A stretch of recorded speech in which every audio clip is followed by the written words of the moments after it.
Have you ever wondered what it feels like to be underestimated? To have someone look at you and see only the person you used to be, completely blind to the person you have become? Or have you ever been in a situation where the very people who were supposed to believe in you are the first ones to write you off? It's a strange feeling, isn't it? It's like being a ghost in a room full of people who knew you before you were alive. Think about it. Imagine a father who never believed his son would amount to anything, only for that son to one day become the CEO of a Fortune 500 company. Or picture a former boss who fired an employee for being too quiet and unambitious, only to see that employee start a business that eventually bought out the old company. Now imagine a man who divorced his wife because he thought she was holding him back, only to find out years later that she was the key to everything he ever wanted. Hi everyone, my name is Neha and welcome to the channel. Hello and welcome. You know, this is the place where stories are not just told, they stay with you and quietly change the way you think. I find that the most powerful moments in life aren't always the grand victories, but the quiet, private comebacks. If you love meaningful stories with powerful life lessons, then you are in the right place. These are the tales of resilience, of quiet strength, and of the sweet, unexpected justice that life sometimes serves. Now sit back, relax, and let me tell you a story about a woman who walked into a room full of judgment and walked out with her head held higher than anyone could have imagined. Our story begins with a woman named Clara. For the past 12 years, Clara had been living a life that was a world away from her small hometown. To her old friends and acquaintances, she was just the quiet girl from their graduating class who had a messy divorce. But what they didn't know was that Clara had transformed herself in ways that were nothing short of spectacular. Let me take you back to where it all started. Clara and Mark had been high school sweethearts. They were the couple everyone thought would make it. Prom king and queen, married right after college, the whole fairy tale. But fairy tales have a way of turning dark when you least expect it. Mark was ambitious, but his ambition was selfish. He wanted a wife who would manage the home, attend his work functions, smile on cue, and never outshine him. Clara, on the other hand, had a restless mind. She was always tinkering with ideas, sketching out business plans on napkins, reading about emerging technologies, and dreaming of building something meaningful. Mark called it cute at first. Then he called it a distraction. Eventually, he called it pathetic. Their marriage crumbled slowly, like a building being eroded by wind and rain over years. The arguments started small. Why are you spending so much time on that nonsense? Who do you think you are? You're not a businesswoman, Clara. You're my wife. Your job is to support me. Those words cut deeper than any knife ever could. The final straw came when Clara was offered a small seed investment for her startup idea. It wasn't much, but it was validation. It was someone else believing in her when her own husband refused to. When she told Mark the news, hoping for celebration, he laughed in her face. He said, "You'll lose every penny of that money. And when you do, don't come crying to me. I won't be there to clean up your mess." That night, Clara realized something profound. She was married to a man who saw her potential as a threat rather than a gift. She packed her bags the next morning. Mark didn't try to stop her. In fact, he seemed relieved. He filed for divorce within weeks, citing irreconcilable differences. In his version of the story, he was the victim of a wife who had abandoned her duties to chase foolish fantasies. The divorce was brutal. Mark's lawyers were aggressive. They painted Clara as unstable, as a dreamer who couldn't hold down a real job. She walked away with almost nothing. The house stayed with Mark. The car stayed with Mark. Most of their savings stayed with Mark. Clara left with a small suitcase, a broken heart, and a laptop that was 3 years old. She moved into a tiny studio apartment in the city. The walls were thin. The heating barely worked. She could hear her neighbors arguing through the walls at night, and she often wondered if they could hear her crying into her pillow. It was the lowest point of her life. She had lost her marriage, her home, her identity, and almost all of her self-worth. But here is the thing about hitting rock bottom. When you have nothing left to lose, you become free. The fear of failure no longer paralyzes you because you've already failed in the most public and humiliating way possible. All that's left is the choice to stay down or to get back up. Clara chose to get back up. She made a vow to herself in that cramped, cold studio apartment. She wrote it on a sticky note and placed it on her bathroom mirror. It said, "I will never let anyone make me feel small again. I will build something so big that the world will have no choice but to see me." She started working on her startup with a ferocity she didn't know she possessed. The idea was simple but revolutionary. She had developed a prototype for a clean energy device that could significantly reduce electricity costs for households while being environmentally sustainable. It was a concept that had been dismissed by many as impractical, but Clara knew the science behind it. She had spent years researching and perfecting it. The early days were grueling. She worked as a waitress during the day to pay her bills and worked on her prototype at night. Sleep was a luxury she couldn't afford. There were countless rejections from investors who laughed at her pitch. There were moments of doubt so crushing that she would sit on the floor of her apartment and sob until she had no tears left. But every time she looked at that sticky note on her mirror, she found the strength to continue. Slowly, things began to change. A small angel investor took a chance on her. Then another. Then a tech incubator offered her a spot in their program. Her prototype was refined, tested, and eventually proven to be not only viable but superior to existing solutions in the market. Years passed. The company grew from a one-woman operation in a cramped studio to a team of brilliant engineers and business strategists. Clara's leadership style was unique. She treated every employee with respect and kindness. She remembered what it felt like to be dismissed, and she vowed never to make anyone feel that way. Her company became known not just for its innovative technology, but for its incredible workplace culture. By the end of the 5th year, Clara's company had become a major player in the sustainable energy sector. By the 7th year, they had expanded internationally. By the 10th year, she received an acquisition offer that made her jaw drop. It was for an astronomical amount, enough to secure her financial freedom for the rest of her life, and then some. She sold the company on her terms. The deal made headlines in business journals, but Clara's face was notably absent from the press coverage. She had always been private, preferring to let her work speak for itself. The world saw the success of the company, but very few people knew the face behind it. Clara had become a ghost in her own success story, and she preferred it that way. Now, she used her wealth to give back. She funded community centers, children's hospitals, and educational programs. She invested in other women-led startups, becoming the mentor she never had. She built a quiet, elegant life in a penthouse with a view of the city skyline. She traveled the world, read voraciously, and found peace in the solitude she had once feared. But there was one chapter of her life she had never closed. The chapter that began and ended in her small hometown. The chapter that had Mark's name written all over it.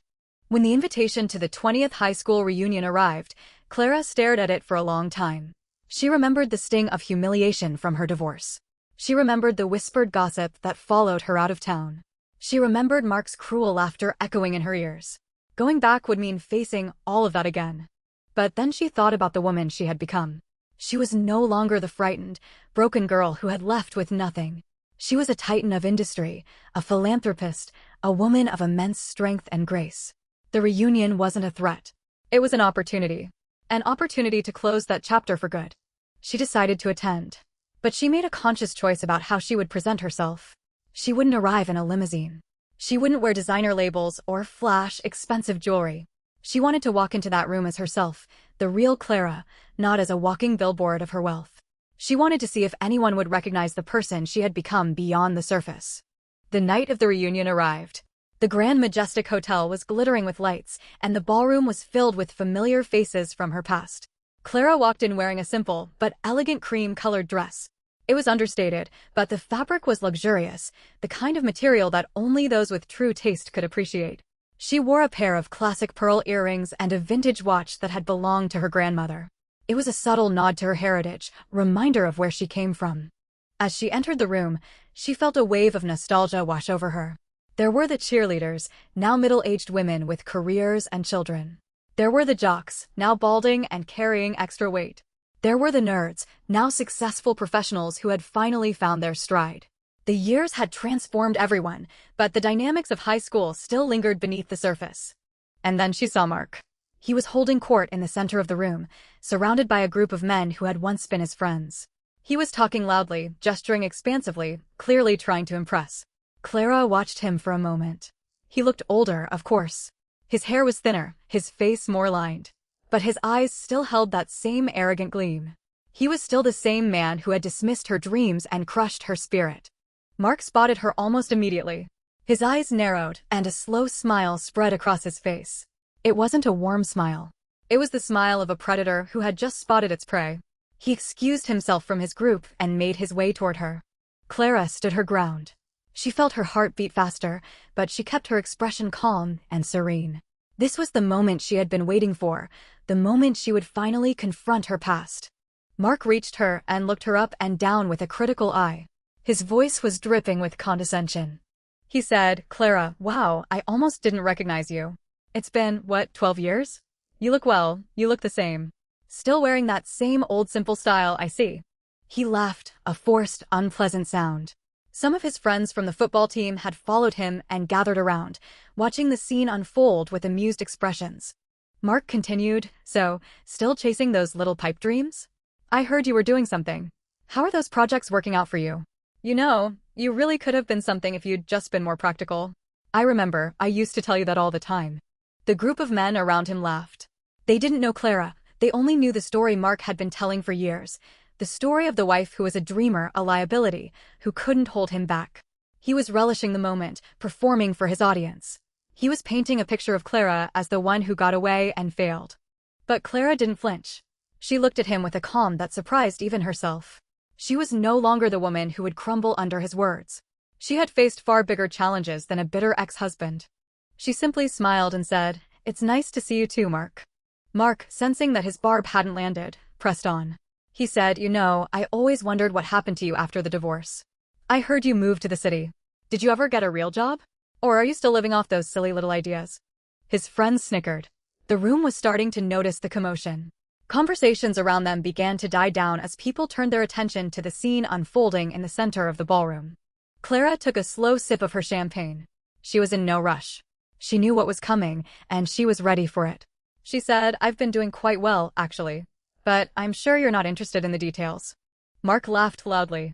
He said, "Oh, I am interested. I'm always interested in a good joke. Come on, Clara, tell us. What grand project are you working on now? Another one of your little inventions?"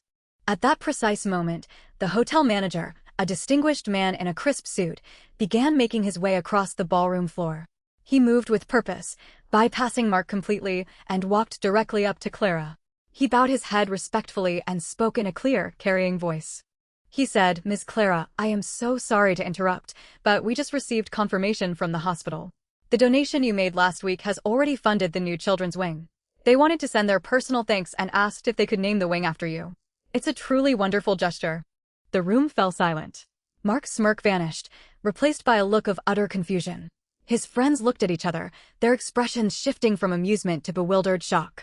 Before anyone could react, the head of the reunion committee rushed over, her phone in hand. She was flustered, her eyes wide with disbelief. She said, Clara, is this true? The town just announced it on the news. You're the anonymous donor who funded the new community center, the one we've been trying to get for years? And this," she looked at her phone in disbelief, "this says you are the primary investor in the Grand Majestic hotel chain. This hotel is yours. You own it." The room went completely silent. All the attention was now on the woman everyone had written off. Mark was frozen. The color had drained from his face. He tried to stutter a response, his eyes darting between Clara and the people who were now looking at him with pity and disgust. Clara looked directly at him. Her voice was calm, cool, and collected. She spoke loudly enough for the group to hear, but softly enough that it was clearly only for him. She said, "Don't worry, Mark. It's just a pipe dream. I know you never liked them. Some dreams, however, just take a little longer to become real." With that, she turned away from him and began to mingle with the other guests, who were now regarding her with a newfound awe and respect. People swarmed around her, eager to ask questions, to shake her hand, to apologize for ever doubting her. She handled it all with grace and humility, never once gloating or looking back at Mark. Mark stood there, a statue of his own arrogance. The group of men who had been laughing at Clara's expense just minutes earlier had dispersed, leaving him alone. He looked around the room, searching for someone who would still side with him. He found no one. The king of the ballroom had been dethroned, and he had no one to blame but himself. Clara spent the rest of the evening reconnecting with old classmates. Many of them admitted they had believed Mark's version of events all those years ago. They apologized for their silence, for their complicity in her humiliation. Clara forgave them all. She understood that they had only seen what Mark had shown them. She bore no grudges. At the end of the night, as she was walking out of the ballroom, Mark caught up to her in the lobby. His arrogance was gone, replaced by a desperate, pleading look. He said, "Clara, wait. I need to talk to you." She turned to face him, her expression impassive. She said, "What is it, Mark?" He stammered, "I didn't know. I didn't know you had become this. I had no idea. I treated you so badly. I was a fool. Can you ever forgive me?" Clara looked at him for a long moment. She saw the man who had once been her entire world. She saw the man who had broken her heart and crushed her dreams. She saw the man who had mocked her publicly just hours ago. And she felt nothing. No anger, no resentment, no lingering love. Just a profound sense of peace. She said, "Mark, I forgave you a long time ago. Not for your sake, but for mine." Holding on to anger is like drinking poison and expecting the other person to die. I stopped drinking that poison years ago. He reached out to touch her arm, but she stepped back. She said, "But forgiveness doesn't mean I want you in my life. We are strangers now. And that's how it should stay. I wish you well, but I have no more words for you." She walked away from him without looking back. She got into her car and drove home through the quiet night streets. She felt lighter than she had in years. The chapter was finally closed. And that, my friends, is a story about the victory of quiet perseverance over loud arrogance. Clara didn't walk into that room to get revenge. She walked in to reclaim her power. She proved that the best response to someone trying to diminish you is to simply let your success speak for itself. She didn't need to yell or to humiliate Mark. She just had to be her authentic, successful self. And in that moment, she was untouchable. Here is the truth. People will always have opinions about your journey. They will try to frame your story in a way that makes them feel better about their own choices. Don't let them be the author of your narrative. Focus on your own growth. You don't have to prove anything to anyone except yourself. Your success is not about showing others what they're missing. It's about showing yourself what you are capable of achieving. The most powerful form of revenge is a life well lived. Keep pushing forward, even when no one is watching. Keep believing in your dreams, even when they seem impossible. Because the world has a way of giving the biggest stage to the people who worked the hardest in the dark. If Clara's story resonated with you, if you believe in the power of resilience and quiet strength, then please hit that like button. It really helps the channel. And comment below. Have you ever had a moment where you felt underestimated? How did you handle it? I read every single comment, and I'd love to hear your story. If you want to feel inspired every single day and be part of a community that believes in growth and resilience, then make sure to subscribe and turn on the notification bell so you never miss a story. Share this video with someone who needs to hear it. Thank you so much for listening. Remember, your story is still being written. Go out there and make the next chapter extraordinary. I'll see you in the next video. Bye for now.